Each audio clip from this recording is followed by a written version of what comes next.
on. I'm gonna show you guys how to operate the Foxtrot model Mark 9. I just hope that no one comes in here because I like operating it by myself. Okay. Attention, core temperature is exceeding outside of safe operating perimeters. I like to keep it closed so that I know when people are coming in. Sorry if I sound sick, it's because I am. Okay, don't do what I just did. I'm just resetting it so that everything is default.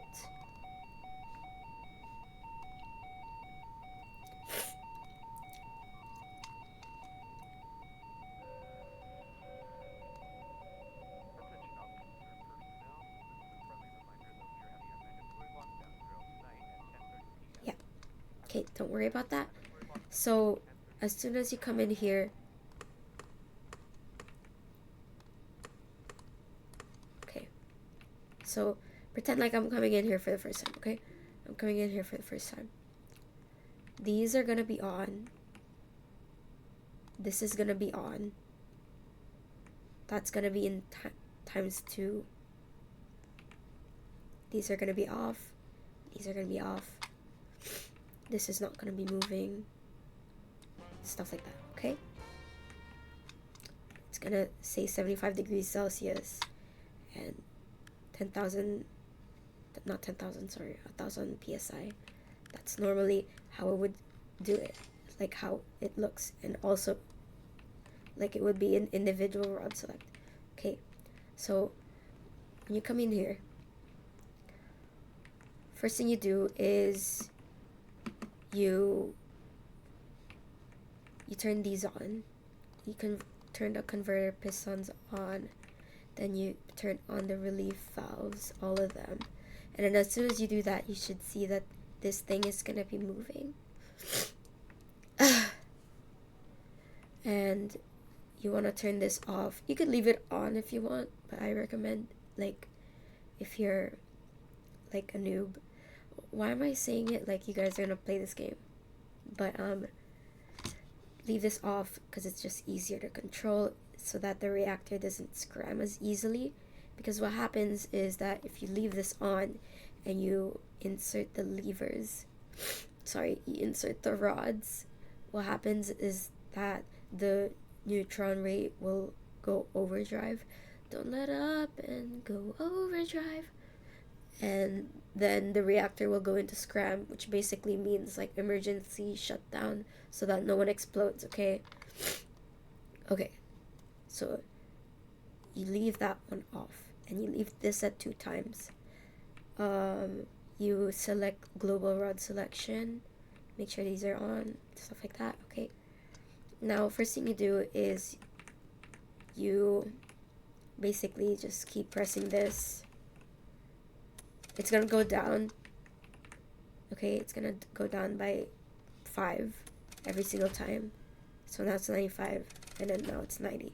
So what you're basically gonna do is you're gonna keep doing that until you reach either 30% or 35%. I like to keep it at 30%, but you can do 35% if you're a bit of a noob.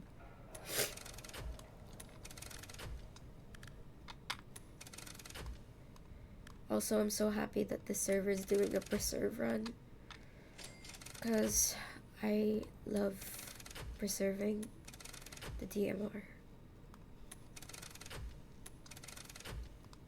Okay, almost there.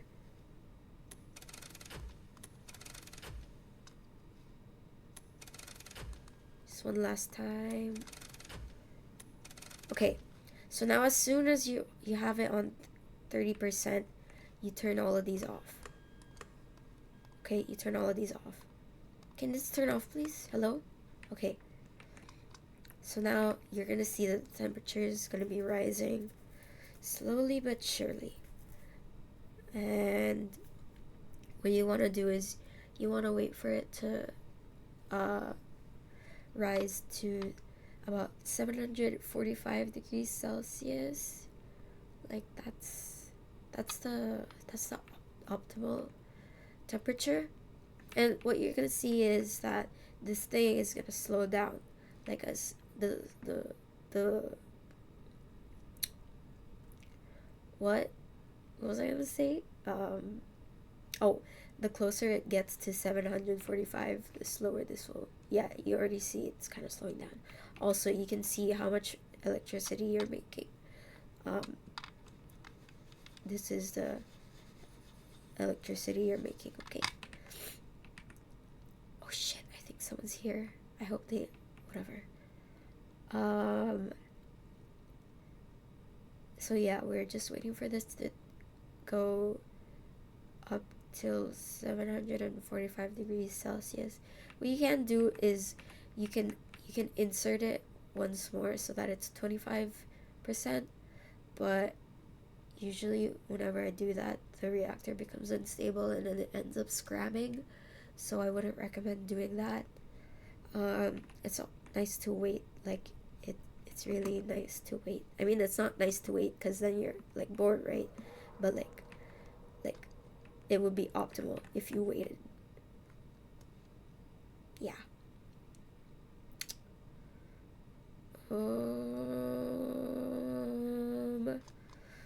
Yeah. So we're almost there. We're at 687 degrees Celsius.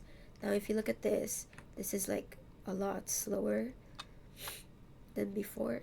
I don't know if you saw, but this used to spin like really, really fast. Like, and what you want to do is you want to keep it at 60 hertz with no lag or no lead. See, if you press this button, it's not going to work because we're operating at 14 hertz, but we need 60 hertz with no lag and no lead. So that's what we're basically trying to do. We're almost there.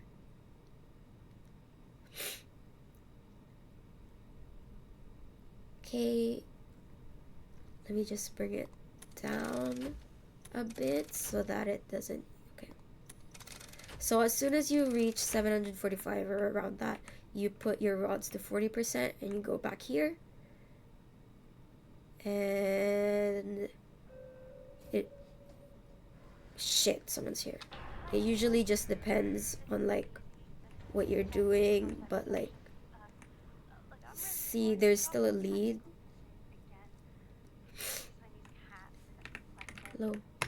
Okay, fine, freaking leave me before I freaking say hello.